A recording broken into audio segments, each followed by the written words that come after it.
America. I wish that I could freely dream and be judged from within, hunted by a power that cannot see past my skin. My views are viewed as ignorant, my truth always denied. My history is shrouded in a spider web of lies. Isn't this America?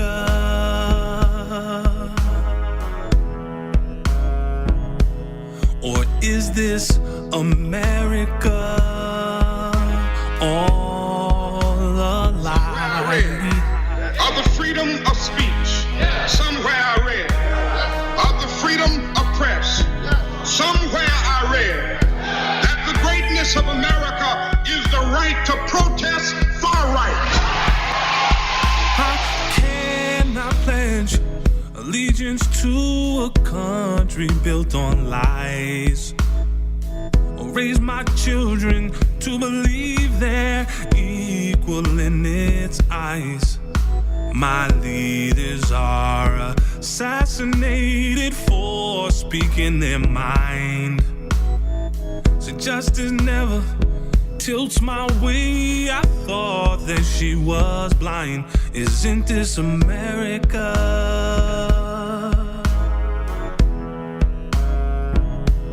Or is this America all a lie?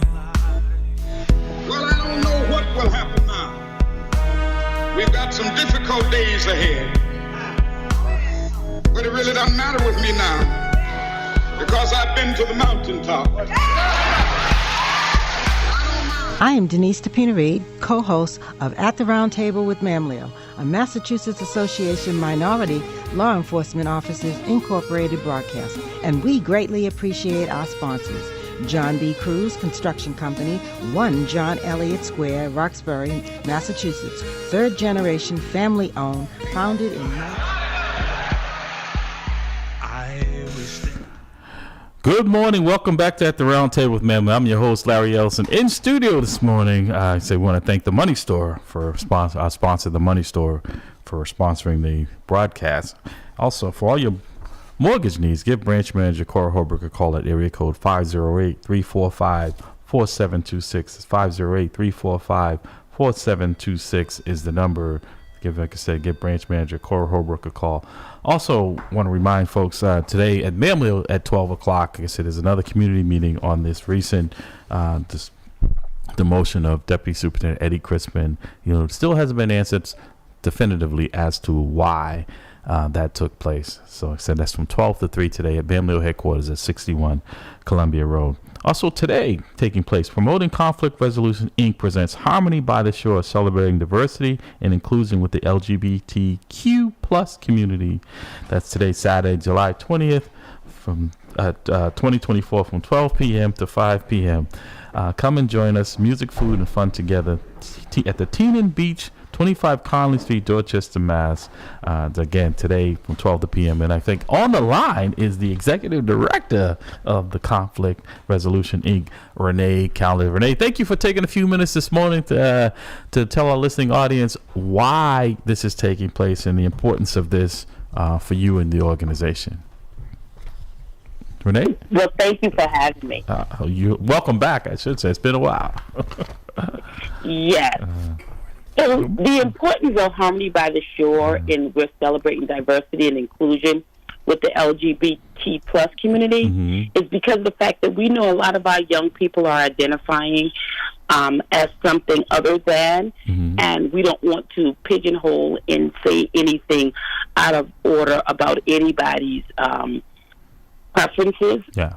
But what we do want to know, what we should be doing is supporting our young people and letting our young people know that our love for them is unconditional as a community, and that they are safe and welcoming wherever they go in this city of Boston. So this is a way for the community to come out and say, yes, I do support. It's also a way for parents who are struggling and who just don't understand and just want a voice and want to talk about some of their concerns, we will be having conversation circles where we can talk about it and be open, and it's a non-judgment zone. So it is family friendly. So there will be things for your children to do. We're going to have mask making and different things. So please, if you're not busy, come on out and just find out what it's all about, and let's learn more about each other so we can be a more positive, inclusive, and safe community. Well, thank you. That says Promoting Conflict Resolution, Inc. presents Harmony by the Shore, celebrating diversity and inclusion with the LGBTQ plus community. That's today, Saturday, July 20th, 2024, from noon to 5 p.m. at Tenon Beach, 25 Conley Street. That's behind the Boston Bowl. Come and join us for music, food, and fun together, conversations. So bring a chair and bring a blanket. Bring an umbrella, too, because I think it's going to be a hot one out there today. So is this the first of an annual, or is this a follow-up to some of the work? I know you do a lot of work. It is the first public forum that we had, because normally we have workshops for parents to have that conversation, because as we know, not everybody is open and accepting to everything. Right. And so it gives parents the opportunity. So now this gives parents and some members of the LGBTQ plus community to come out and talk and show those parents who have concerns that everybody is the same. We're all human beings. Right. And so they should embrace their children as they are. Right. And not be judgmental about their own children. Right. And I know this hits you personally, something that you've been very vocal about, because and you don't hide from. You have a child that is in this category. It's something that you share with the public. So I'm not sharing any personal secrets. And I think that's the reason for you having this, saying people, it's unconditional love for your child. They're who they are. Oh, absolutely. But I also find that even having a child, an LGBTQ plus child, I notice that when I speak to a lot of my child identify as she, even when speaking to her friends, a lot of her friends are outcasts and don't have that family support. And I don't understand. And so I really don't understand how, when we have children, we love our children unconditionally. And then as they begin to grow and they don't become who we want them to become, then we put conditions on them. And so that's what has caused me to really begin to speak out and become a voice for the underdeserving population of people who, especially when you talk about youth, because a lot of times people think that they can't make up their mind. They don't know who they are. They're going through a phase. And some of that may be true, who are we, but we need to embrace and love them where they're at. Right. Well, Renee Kellett, thank you. Like I said, it's Harmony by the Shore, celebrating diversity and inclusion with the LGBT plus community. That's today, Saturday, July 20th, 2020, from 12 p.m. to 5 p.m. at the Tenon Beach at 25 Conley Street.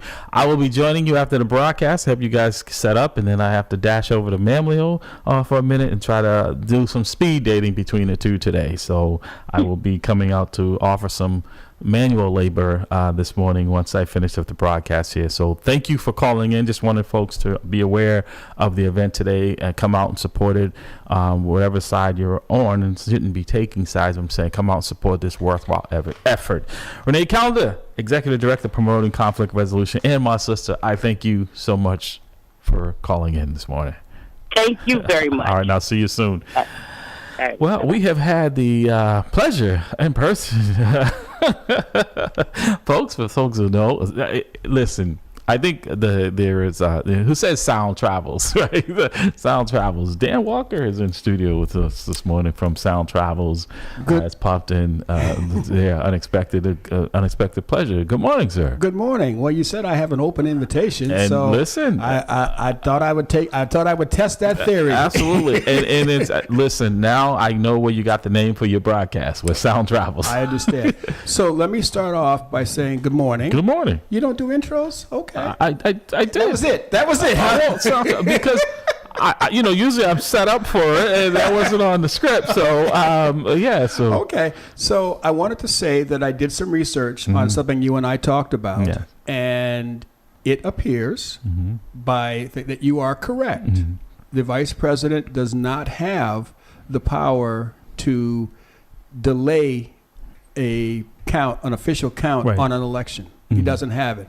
There are some ambiguities, of course, like any law. There's some ambiguities in the way that it's phrased, but the strictest interpretation is that he doesn't have the constitutional power to halt or to challenge. So let me set this up for folks, because last week when we were on, I believe it was last week's broadcast, there was some question. Yeah, you were on my broadcast. Yes. Right, Pastor Dan, on what powers the vice president has according to the Constitution, concerning the count of the ballot and approving of the ballots. And it was saying From it's the electoral conference. Okay. It's more of a ceremonial position. In most roles for the vice president are ceremonial. It's not written into the Constitution of any real powers other than if there's a tie in the Senate, the vice president can cast a vote for that. The vice president is the president of the Senate. Right. He's considered to be the president of the Senate. Exactly. Now, the only issue arises, like everything else when it comes to law, whether like I said, there's ambiguity in the wording on a couple of different parts, where a vice president maybe he can challenge, maybe he can suggest, but he doesn't have the constitutional power to say, I'm just not going to certify these results. And I think to even go further in that is that there had been legitimate, because at that point it became a political issue, right? Well, it's all political. It is, but the reason why I say that it was more at that time, because there had been legitimate challenges in the courts. And in this country, the courts are kind of the referees, right? Because of politics, one side or the other has an opinion that they feel like theirs is correct, right? So we've always gone to the courts for recourse and to look at it what we would believe to be impartial, right? Fair to say. Right. However, you know that there's something, I didn't realize this, but there's something called judge shopping. Yes. And then we know that there are certain appellate courts that by their history are going to rule a certain way just to get it to the Supreme Court. Correct. Which would make the ultimate ruling. In which this process went through all of those challenges, all of those legal avenues. Well, I didn't research that aspect. Right. I just spent my time. I wanted to know if what you had said, not that I was doubting you. No. But as I said, I do your homework. I didn't know. So I had to do my homework to say, okay, what exactly can the vice president do in that situation? Right. And according to everything I come up with, he does not have the constitutional power to delay or decertify electoral college votes. How they got there and why they got there. And as I said, there are ambiguities in the law, in the wording, that have never, to my knowledge, have not been tested to the Supreme Court level, because this has not been an issue, well, to my knowledge. Right, but if you little more research, will find that, which I will do. Right. Hey, this is Pastor Bruce Wall of Global Ministries Christian Church, Boston Praise Radio and TV, and 102.9 FM radio. On Sunday morning, January 5th, 12th, and 19th at 10:30 a.m., we are hosting an estate planning seminar at the Global Ministries Christian Church with Curtis and Daisy Chambers. That's right. Right after the church service, we will host this needed seminar. In 2025, our churches need to do more than just have services on Sunday. What will you do if you have a death in the family? Suppose a family member had to be placed in a nursing home. Do you have a health proxy? Are you ready for the unexpected? We will discuss this and more on Sunday morning, January 5th, 12th, and 19th at 10:30 a.m. That's Sunday morning, January 5th, 12th, and 19th at 10:30 a.m. It's time for us to protect ourselves, our families, and friends. Join us on Sunday morning, January 5th, 12th, and 19th at 10:30 a.m. at the Global Ministries Christian Church, 670 Washington Street, Dorchester, Mass., zip code 02124. That's Sunday morning, January 5th, 12th, and 19th at 10:30 a.m. at the Global Ministries Christian Church, 670 Washington Street, Dorchester, Mass., zip code 02124. Looking forward to seeing you there.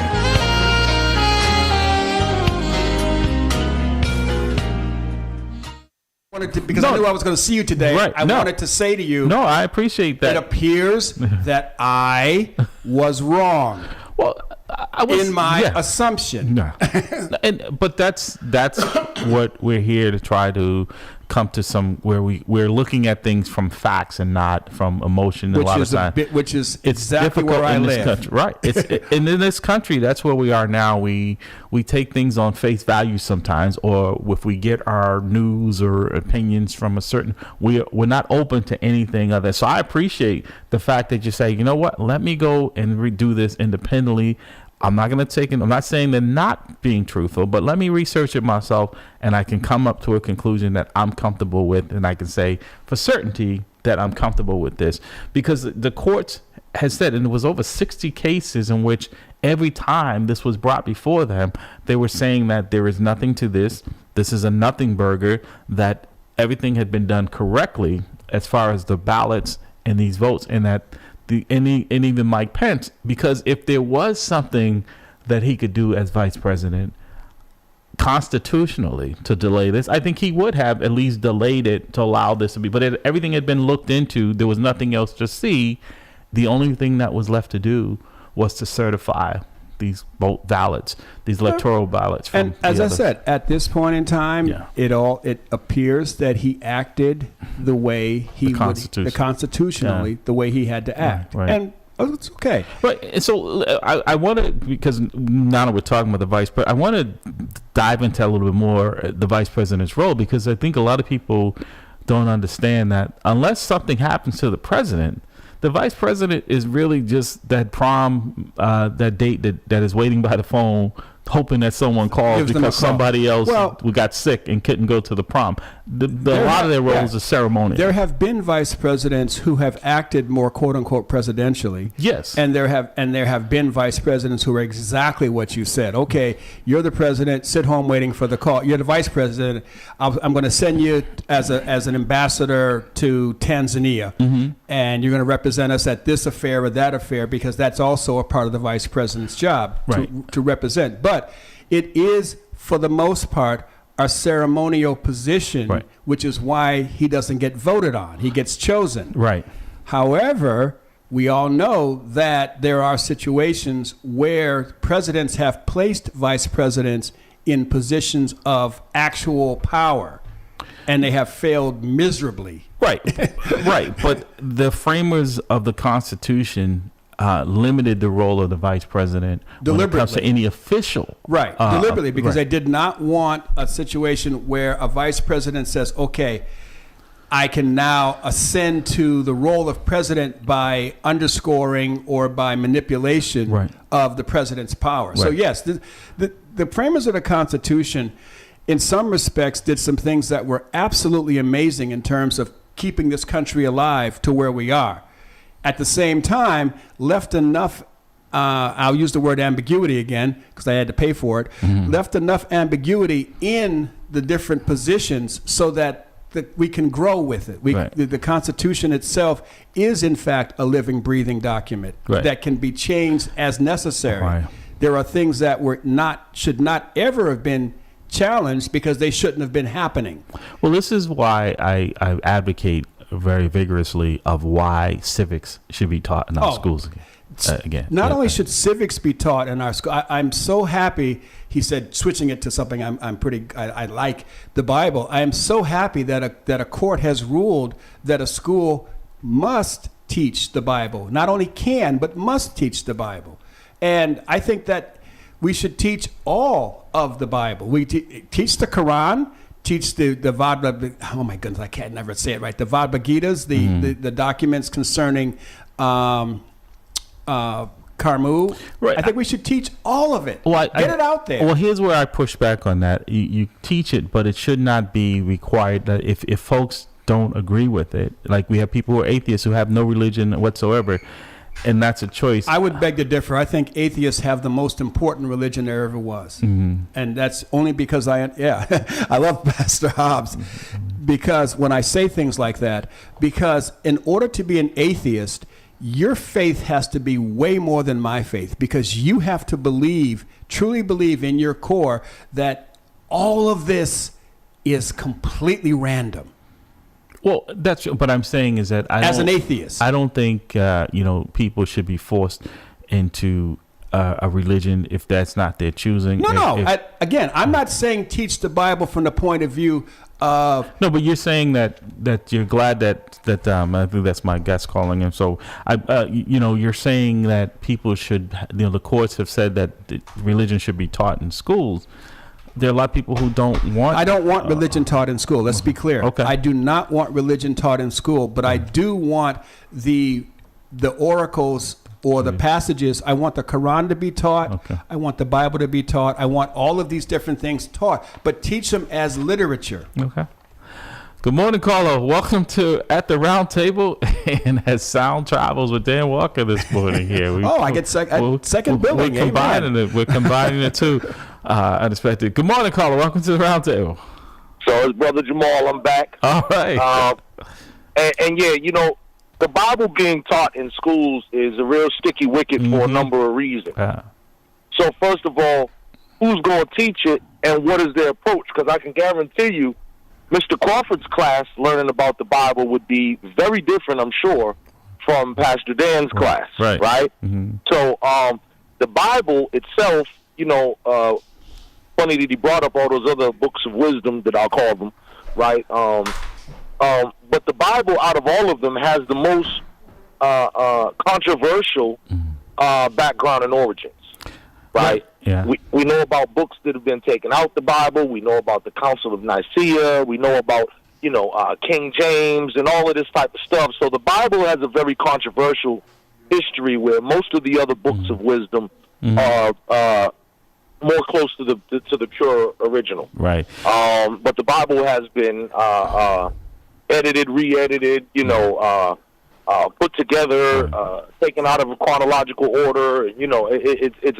definitely something that it takes a great deal of scholarly research to put it into context and also know what was going on at the times when the Bible was said to be written and everything else. But in any event, so the Bible, teaching it as literature or any of those books as literature, great, but it also needs to come with a companion history, I believe, to put it into perspective. Right. Well, good. Yeah, I think you're absolutely correct that everything needs to be done in decency and order, put it in a proper perspective, just like when we taught Shakespeare, when Shakespeare is taught, when anything that is taught properly tells you who, what, where, when, and why. When I was taught about George Washington Carver, I wasn't taught about George Washington Carver. I was told, peanuts and this, that, but I was not taught about the person. When I was taught about Ben Franklin, I wasn't taught about Ben Franklin. I didn't know anything about him. I didn't know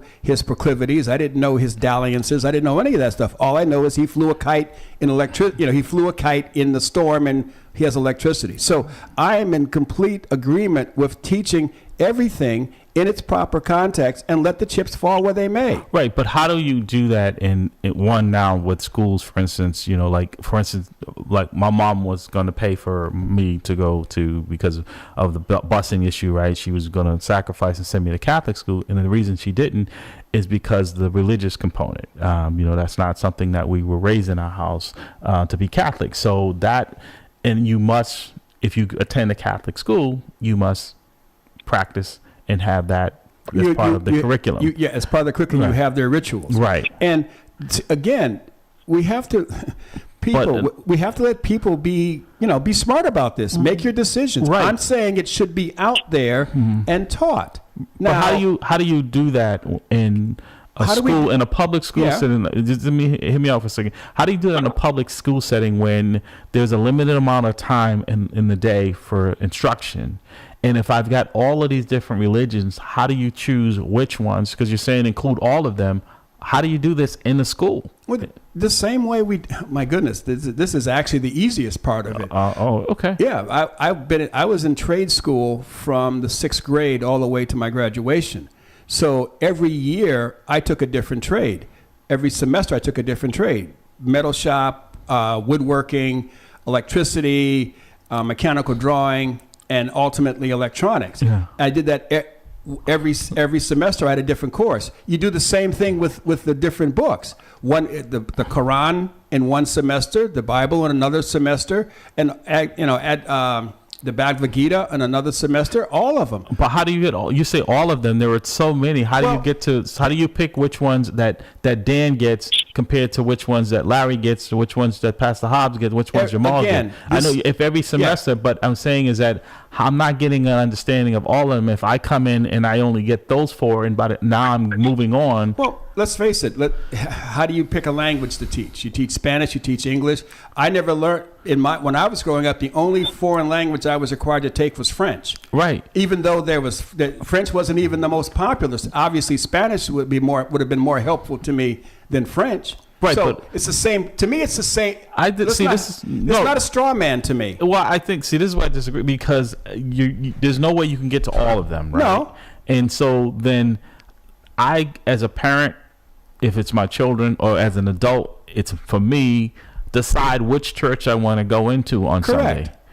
But see, don't forget, I am not advocating for teaching, quote unquote, a religion.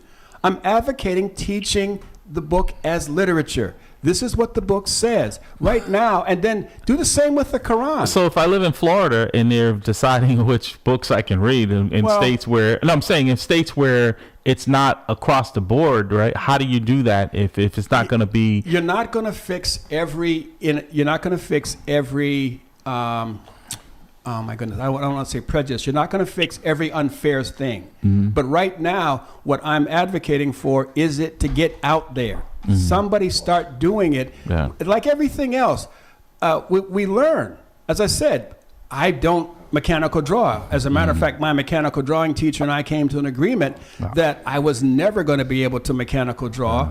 Just don't cause a problem in his class, and he'll graduate me out of it. All right. So we got to pause there for a second because my guest is on the line. Jamal, I want you to stay on the line as well, because on the line is City Councilor Julia Mejia, who was very vocal, has been very vocal all her time on the council. I consider her to be a friend, a sister, and want to thank her for the advocacy that she has been pushing with the city of Boston and the fairness when it comes to not just in the police department and promotions, but also in the city with all employees. I think that what's been highlighted in the hearings that she has held, several of them, with the at the Boston Public Schools, the folks there, how they're being treated, as well as the police department, what has happened recently with former Deputy Superintendent Eddie Crispin, as well as President of MAMLEO, Dr. Jeffrey Lopes.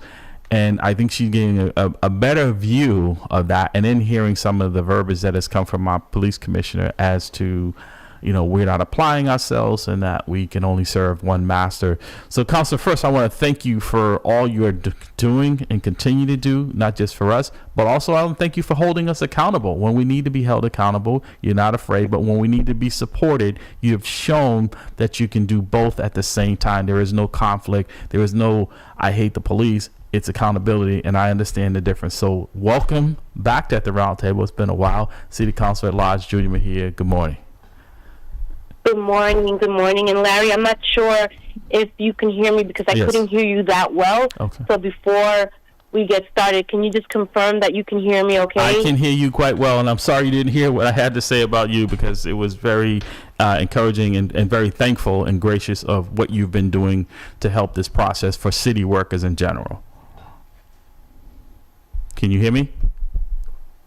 You're a little bit faint, but I'll just I'm going to assume that you've invited me to speak yes, up. Yes. And so I first wanted to say thank you for giving me the opportunity to be here with you today and with your listeners. I think one of the biggest challenges that we have seen here in the city of Boston is that when we're talking about doing anything that is transformative, if we're here to do any work around pushing the envelope around social and racial justice, it's always been an uphill battle. And Larry, you have been on the front lines every step of the way since I even stepped into city council.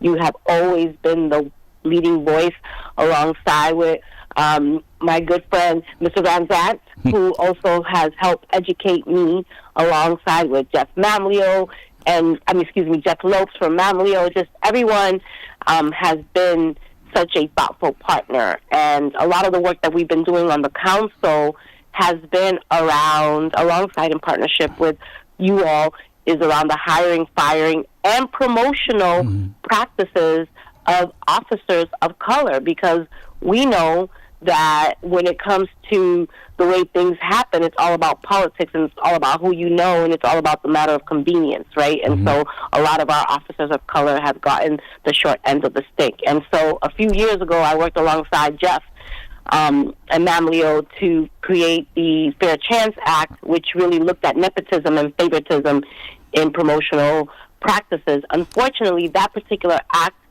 even though we worked alongside the Vulcans and other city employees of color, it was just for non-union employees, so we really couldn't move the needle with that work, with that act. It was just specifically for non-union. So we didn't give up hope. We worked alongside MAMLEO again and held 2 hearings around the firing, hire, and promotional practices.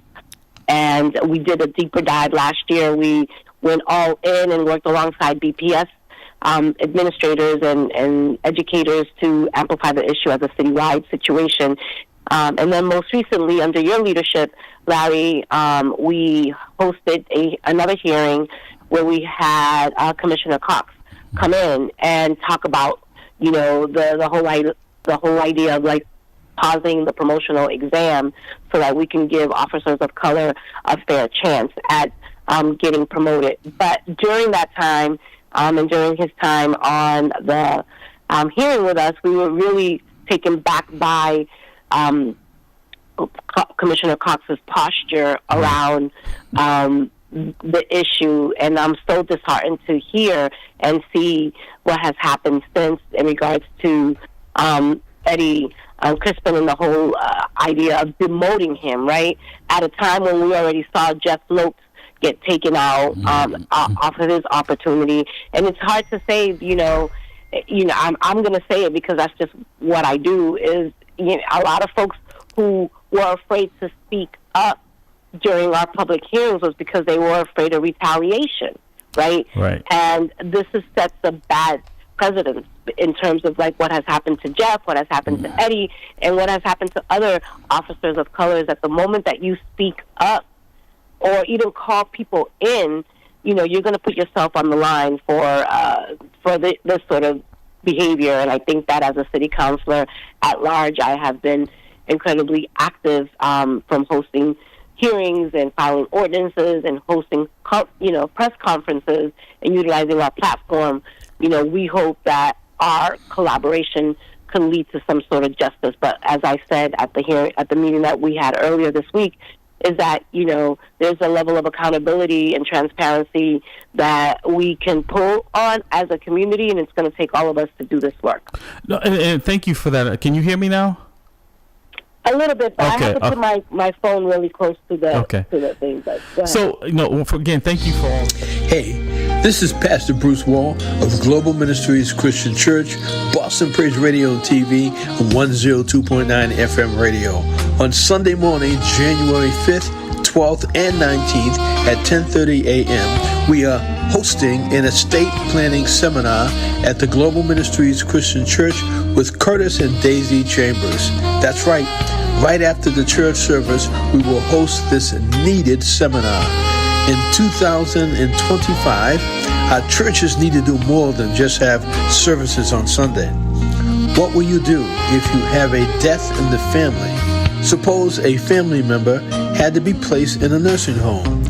Do you have a health proxy? Are you ready for the unexpected? We will discuss this and more on Sunday morning, January 5th, 12th, and 19th at 10:30 a.m. That's Sunday morning, January 5th, 12th, and 19th at 10:30 a.m. It's time for us to protect ourselves, our families, and friends.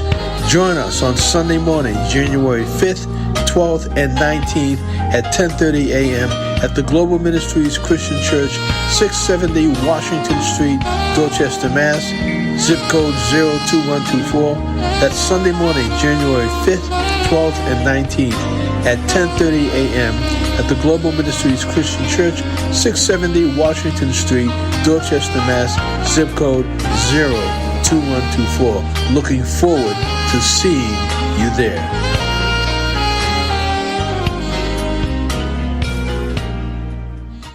At work, and I think you really explained it quite well. And this is, there lies a problem, like you said, the retaliation. I think you guys are seeing it in real time as we've been seeing it for over the years, right? Most recently with Dr. Lopes, Jeffrey Lopes, what's happening to Eddie, and that has not been missed. And actually, I've experienced it myself as my time as president, as well as Dr. Bradley. And I guess my question is that, you guys are doing all of this work for this inclusion. And to me, it seems like the mayor is sitting on the sideline, right? I mean, she cannot be ignorant of this. If she is, and either she and her staff are willfully turning a blind eye to this problem here and ignoring it, hoping it will go away, and it will not. I thank you guys for keeping it to the forefront. So my question is the mayor engaging in the counselors? Because I know you guys sent a very strong message initially of voting down the funding for this upcoming exam, and then some folks changed their vote, and folks are going to pay a price for that at the ballot box. Not any threats of any part, but they're going to pay a price for that, because I think folks are tired of people getting elected and then siding with the mayor and not the independents or the people that they represent. And I thank you for being true to yourself as well as to your constituency. But has the mayor engaged you, any of the councilors, particularly councilors of color, regarding this matter, that not just the police department, but there were folks there from the fire department and other city agencies who were saying they're going through the same issues? Yeah.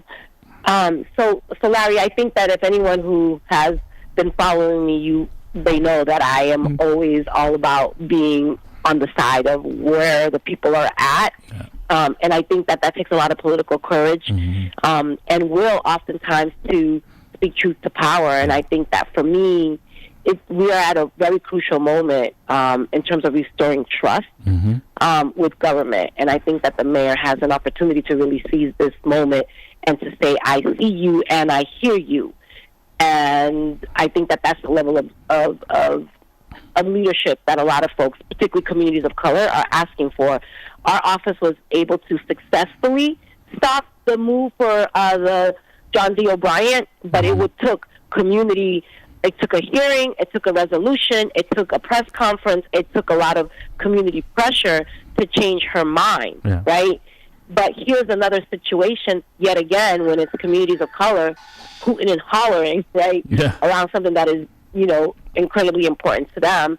And I said this last, at the meeting that we had earlier this week, is that, yes, the mayor has an opportunity to really side with community because she is the boss. She's the ultimate decision maker, right? While Cox is the commissioner, Mayor Wu is the boss, right? And so this is an opportunity for us yet again to really repair that harm and that trust and that perception that people are doing things to us without us. And I think that, in terms of engaging the council, it's been a very different relationship, right? A lot of people are afraid that if they go against the mayor, they're not going to get their constituent services met. But like for me, I feel like our job is to hold the administration accountable regardless of who is in that seat.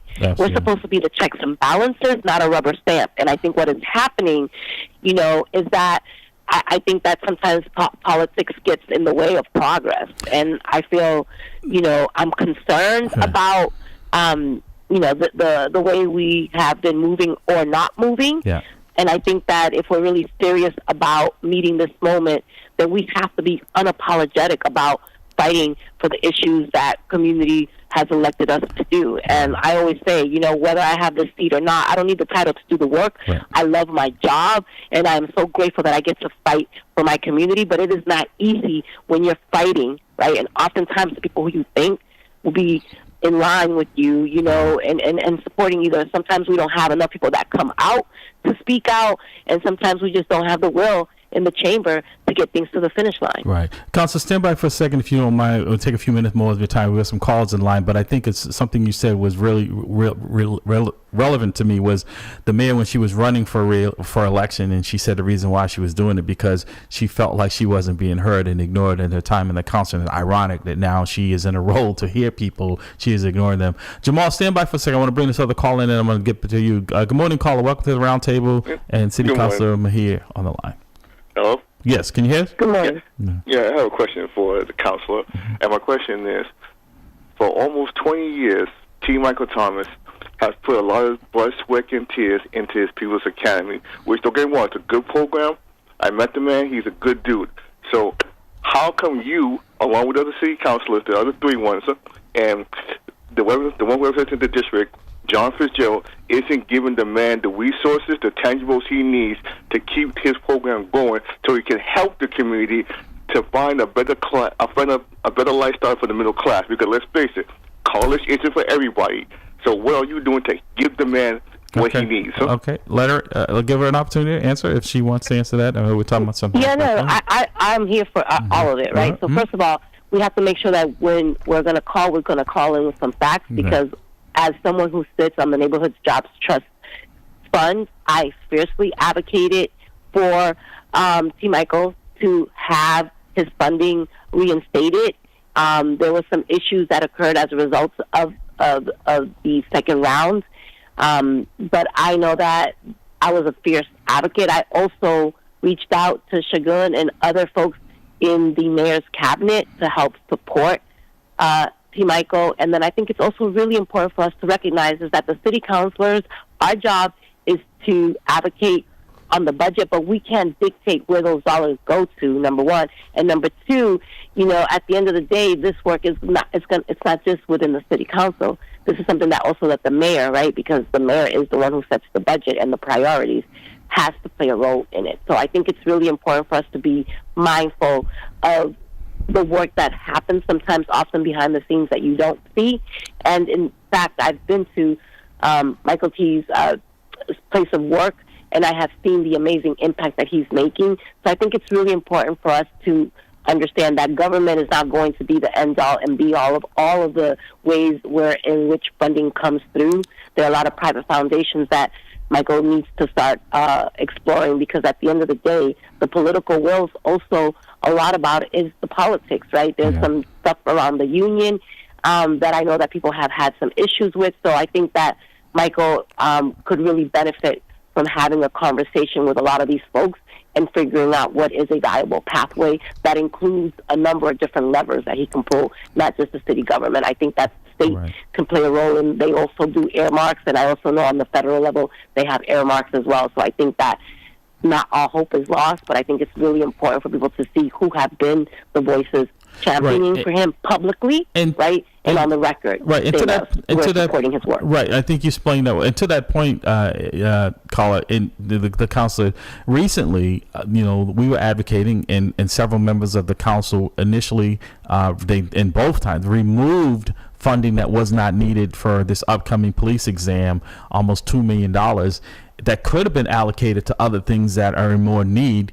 And the mayor put the money back in there. So again, this is not them not doing their job; is that they've overruled, and sadly, folks who initially that could have kept that money out of there and had it reallocated to other folks decided to flip-flop on that so that the mayor could have her will. And like I said, there's money that really, in my opinion and others, it's being wasted on an exam that we don't need because it's in counter to the diversity that we do need in the Boston Police Department's ranks when it comes to supervisor positions. So thank you for that, caller. And I'll just end with, I know there's probably one more caller on the line, but I also just will advocate that what my office did was unprecedented in this particular budget cycle is that I put a motion onto the floor for us to override all of her vetoes, right?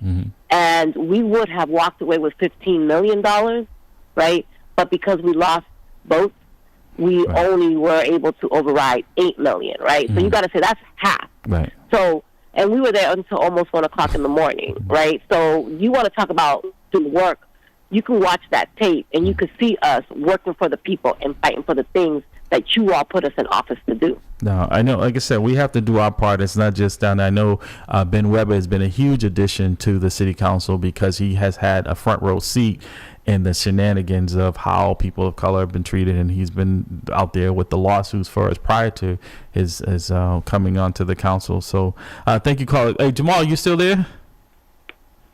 I think we lost Jamal. Yeah, I'm still here, but I'm just listening. I'm actually at the post office. Okay. Did you have any comments?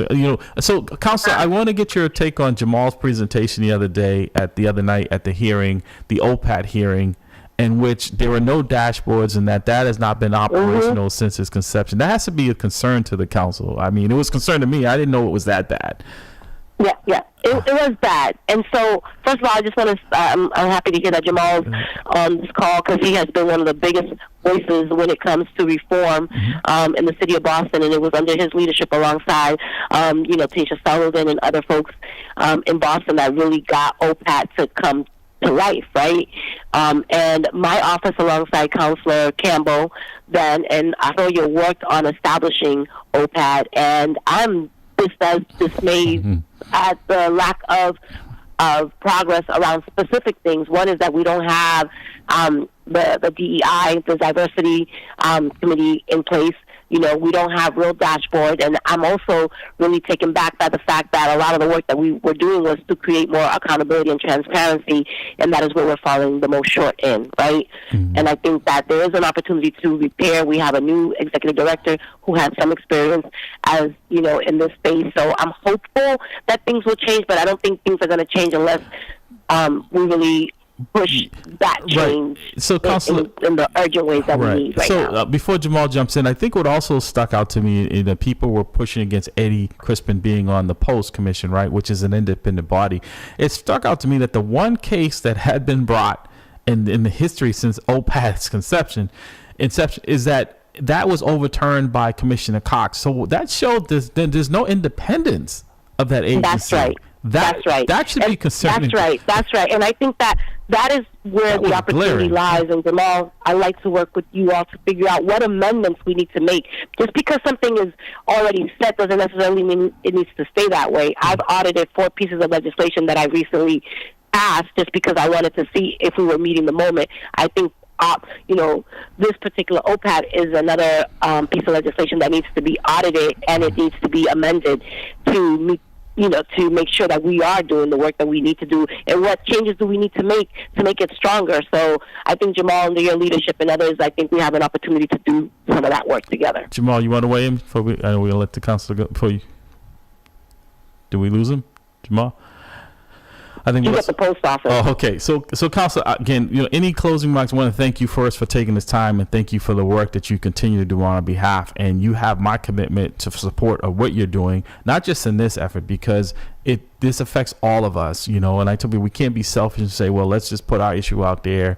The work you're doing, the collaboration with BPS, the Vulcans, all the city workers of color who are experiencing this. And I thank you and the others who are seeing this as an eye opener and one as an opportunity to try to affect some change there. Because this is not inclusion. And like I said, OPAT, the public should be more advocating, understanding that the Post, and for full disclosure, I served as one of the commissions, and I felt the independence there because once appointed by the governor and the AG, we didn't report to anyone. We reported the facts, and if there was decisions to be made, the police commissioner or any chief could not overturn them. But it was very concerning to me hearing the fact that I was not aware that the police commissioner could overturn a decision of OPAT. That's not independence. Then OPAT is working for him. And my office right now, given all of the shenanigans that we've had to face, and even in the planning and development, we're talking about right now around just hiring and firing, but there's other issues that are happening across the city that has people, up in arms, and the other one is around planning and development. And so, as a result of some of the things that happened, now the BPD is now inside City Hall. I advocate, and I'm actually working right now on creating an office of the Inspector General, just so that we can have some other avenues for checks and balances. And right now, the way it's written, because we just modeled it directly right out of Counselor Ben Campbell, it was her initial idea in 2019. It didn't pass. My hope is to revive it and get it to the finish line. But what I've been thinking about, and people have been asking me, is if instead of it being an appointed position, can it be an elected position? That the Inspector General gets elected to the role, not appointed by the mayor, because that we're even losing trust in commissions and boards that have been created, because if they are if they come with appointments, look at the elected school committee. Right. I mean, we've been fighting for an elected school committee. I passed a home rule petition, and Mayor Wu vetoed it, right?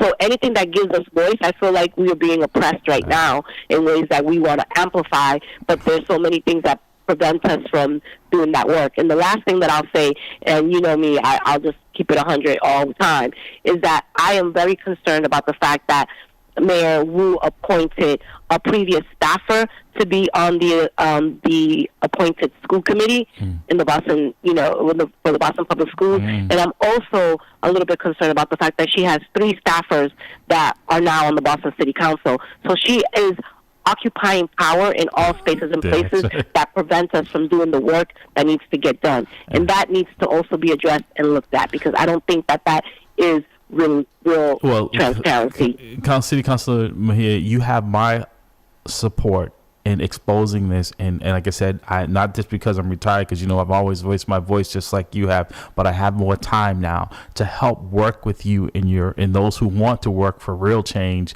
to make this. I know you are a champion of that, and I look forward to working with you and whomever else, because those are things that are important. A lot of people don't know, because like I said, she now has 3 pretty much solid votes on the council. They're not independent, and they show that in this recent budget hearing on siding with what the mayor wanted in there. And that's not who they work for. They are elected by their constituents, and that's who they should be looking for. And the tears of doing it, feeling like you're doing it with under duress, is not an excuse for bad behavior.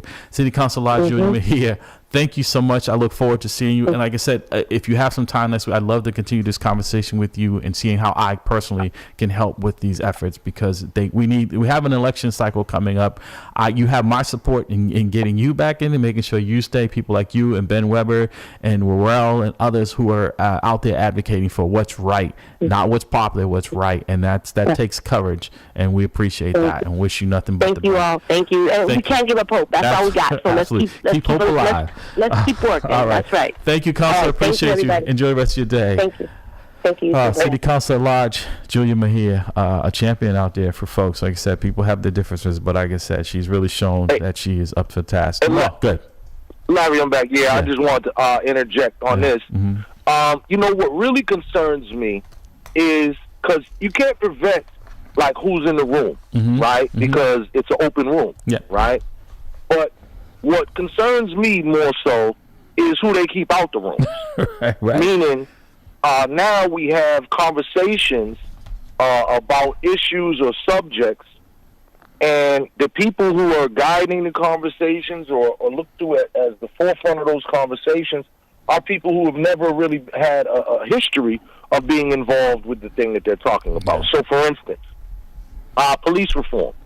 Dare I say that without the efforts of people such as myself, and over the years, City Councilor Charles Yancey and all this, police reform at the city level would not be. Right. And over the years, we've partnered with the ACLU and all that, but it took a lot of very grimy, dirty work that was tireless and, no rewards or nothing that to get where we are. But then once we got there, then it's like we're locked out the conversation, and now there's a lot of people now who are in the police reform conversation who were never involved before, and quite frankly, who are just not knowledgeable about policing or reform. Right. They're and then I watched the same thing happen with the reparations movement. Right. So there's a lot of examples like this, particularly in Boston, where it seems like a lot of the wrong people are in the room got in the conversation, and then that there's an effective strategy to keep the right people with the correct information out. Yeah, that seems to be the thing. So I want to pivot back a little bit to this because Dan is here with this religious aspect of it, to religion in schools, but also including in that because there's a big push now to have the Pledge of Allegiance also being the kids have to take a Pledge of Allegiance to the flag of the United States of America. And I know personally, I would not, based on how this country has really treated black people and what I'm seeing that looks like the future, it's not that I'm un-American, but these symbolic gestures to things just don't resonate with me. Okay. So, and that's why I'm conflicted. I believe in religion. I don't have a problem with that if in the proper setting, if people want to take their children to church. I don't believe it should be something that should be in schools. I think that's a public place and people have a right to. Well, again, I cannot stress enough, I am not advocating for the teaching of religion in a school, quote unquote, setting. I'm not. The Supreme Court has ruled that teaching about